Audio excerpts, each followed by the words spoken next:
Good morning students.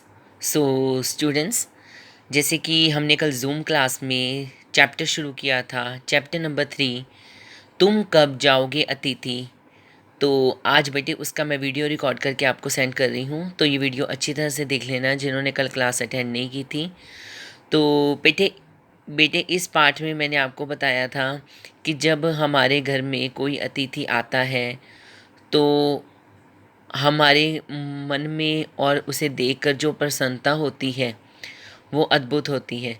लेकिन जब हमारा मन नहीं होता या हमारी पॉकेट अलो नहीं करती तो हमारी नेचर और बिहेवियर एकदम से चेंज हो जाते हैं। तो इस पाठ के माध्यम से कवि यही कहना चाहते हैं कि क्या क्या परेशानी उनको आई और उन्होंने अपनी इन्हीं परेशानियों को आपके साथ साझा किया है। ठीक है बच्चे, तो स्टार्ट करते हैं।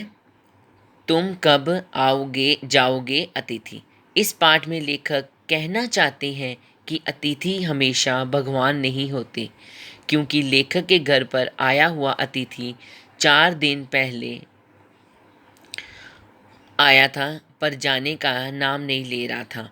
5वें दिन लेखक अपने मन में अतिथि से कहता है कि यदि 5वें दिन भी अतिथि नहीं गया तो शायद लेखक अपनी मर्यादा भूल जाएगा। इस पाठ में लेखक ने अपनी परेशानी को पाठकों के साथ साझा किया है। नेक्स्ट आगे है, लेखक अपने घर में आए अतिथि को अपने मन में संबोधित करते हुए कहता है कि आज अतिथि को लेखक के घर में आए हुए 4 दिन हो गए हैं और लेखक के मन में यह प्रश्न बार बार आ रहा है कि तुम कब जाओगे अतिथि। लेखक अपने मन में अतिथि को कहता है कि वह जहाँ बैठे बिना संकोच के सिगरेट का धुआं उड़ा रहा है उसके ठीक सामने एक कैलेंडर है। लेखक कहता है कि पिछले 2 दिनों से वह अतिथि को कैलेंडर दिखाकर तारीखें बदल रहा है। ऐसा लेखक ने इसलिए कहा है क्योंकि लेखक अतिथि की सेवा करके थक गया है, पर चौथे दिन भी अतिथि के जाने की कोई संभावना नहीं लग रही थी। लेखक अपने मन में अतिथि को कहता है कि अब तुम लौट जाओ अतिथि, तुम्हारे जाने के लिए यह उच्च समय अर्थात हाई टाइम बिल्कुल सही वक्त है। क्या उसे उसकी मातृभूमि नहीं पुकारती, अर्थात क्या उसे उसके घर की याद नहीं आती।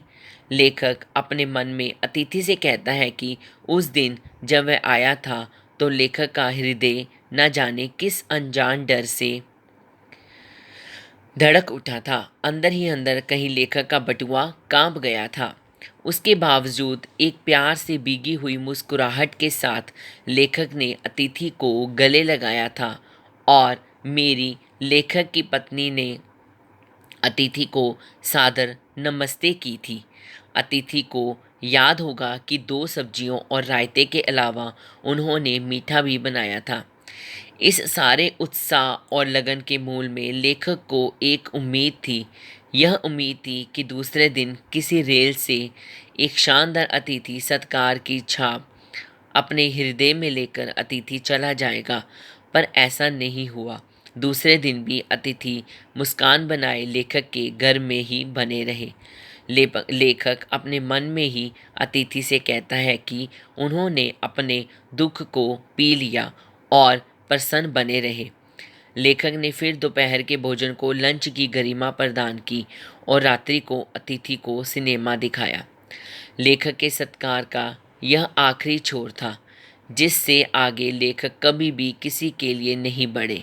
इसके तुरंत बाद लेखक को अनुमान था कि विदाई का वह प्रेम से ओत प्रोत भीगा हुआ क्षण आ जाना चाहिए।